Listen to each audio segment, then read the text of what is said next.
Hey, what's up, friends? Joshua here, and Panda Express. I tried to do this video earlier, but check it out. If you haven't had it, try it. It's pretty good. And you can get all veggies. You don't have to get rice or noodles. You can get all veggies. So this message, I want to share about looking at polarization differently. You know, because it's easy to focus on the negative. Somebody said that in church today. Yeah, I went to church. That's right. I went to church, and I was invited, and I'm going to show you how an invitation is leading to doors and how it can lead to doors in your life. So I was in Illinois, and I was on this whole track of I wanted to separate from the ideology of I had to have a woman to be happy. I always put a woman first and God second, so I wanted to switch that. So that was part of the reason, and I wanted to quit drugs, and I wanted to come back a strong man, father, and friend. So, and I accomplished a lot of those. It's been 2 years. I haven't had sex in 2 years. I haven't done meth in 2 years. Now, I'm not saying I haven't masturbated and stuff. I've been suffering with that, obviously, because I've been getting into the dating scene. And when you get into the dating scene, it activates your flesh again because you're looking, you know? So I'm suffering, like I'm dealing with the growing pains of that. And but I'm not judging myself like crazy like I would before. I'm like, just help me, you know? That's why I went to church. So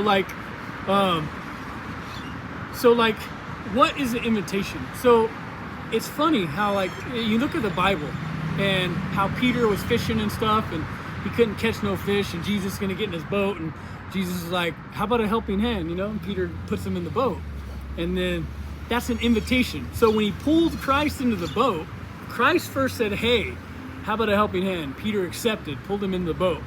And then what happened after that? They went fishing, and what happened? They caught a lot of fish, right? So I want you to, like, I gotta really explain things to where you can get a picture and view an illustration. So I hope you have a view and illustration boiling up in your mind right now.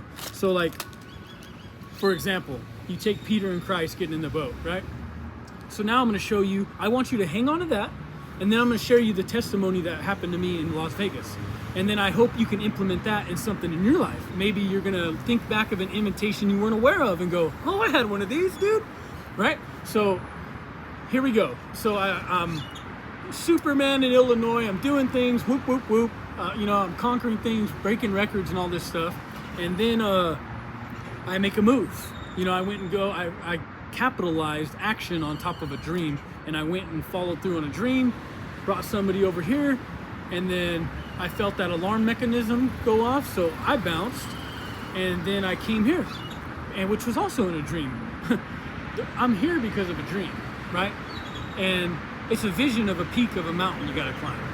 And so I get here, and then I start wanting to date again, because I believe I'm in the zone where the woman on the mountain is. I think the woman on the mountain, well, this is my pursuing. I don't know where she is exactly. I've been praying about that. It might take an airplane to get over there. Maybe that's the mountain, but all I know is I started pursuing, right? And then I started this down spiral. I started drinking because the one I went on a date with was a drinker. I drink too every now and then socially, but this time I did an all-nighter. And I drank. I went to a place I shouldn't have went to. I started doing that Vegas down spiral, right? And watching porn again. And it was just non-productive. Prayer life gone, all that stuff, relationship. And then I get a job at Domino's, right? And then, you know, the invitation came through an individual and a coworker. So a coworker met an individual who mentioned Bible study, and then the coworker mentioned my name, and they came in there and spoke to me. And so I was like, yeah, let's go, you know, because I knew I was in a down spiral. I said to the coworker, I need this. I need it. So I accept. And so we went. Both of us went. And it was the two of us and 3 other men. And immediately, they're all, why are you here? Because my spiritual went down to a 1. And I talked about, you know, lust, porn, all this stuff. And it sucked, you know, but it was needed. And so that led me to, I was living in a motel, right? So there was an invitation brought by a fellowship servant of God to a coworker. Coworker brought it to me. Then me and the coworker talked, and then we brought it back to the table that the original servant and invitation said. So now we're all at the table. And then since then, I got an apartment but I had to live in my car, right? And then the same servant let me live in his spare room for 4 days until I got my apartment, or I would have been living in my car. So like, I was like, wow, you know, and see that down spiral started going this way, slowly but surely. Just like when you go down, it's slowly but surely. You weren't masturbating for a year, you masturbated, you start to go down. You weren't watching porn for 2 years, bam, you watch a porn episode. You weren't drinking, you have a beer, you have a shot. You weren't dating crazy women, bam, you just dated a crazy woman. See what I'm saying? And then you start going down. So what does it look like when you go up? A little invitation in your desperate moment. Hey, you should come to a Bible study. Okay. And you go to the Bible study. What do? You confess. Boom. And then you start going back up. Right? And then, so I got my apartment. Now this guy, he just messaging me every day. He says, hey man, how's it going? You in your study time? Then they invite me to a church. So I go to this church, right? They had good, awesome oranges and donuts and stuff, but me, I didn't eat no sugar because that sugar messes me up. So, you know, I went to the church and I was just real about myself from now on. I didn't care about the pressure. I didn't care what people thought. I didn't care. I was scared. I have fears. I do. Fears come and arise me and hit me. You know why? Because we're living in dark times. Jesus Christ is coming soon. So like, of course there's fears. I have a lot of fears, but I'm going to face every one of them. Right? So, you know, and they're like, and they all know that, you know, that's what's so crazy about polarization. So how can you take the heat? How do I take the heat off of it? Is I look at everything as an interview. So while you're in the pressure cooker, the heated moments, the climb, the frustration, the falls, every CEO, every business owner, every leader on planet Earth is watching me. So I quit looking at the negative and I went, look at it like it's a job interview, dude. If there's a treasury department open, if there's a political position open, there might be, God might have a leader in there who's watching you, watching me. And a position is waiting on you because you're building your resume. You're in a live interview, right?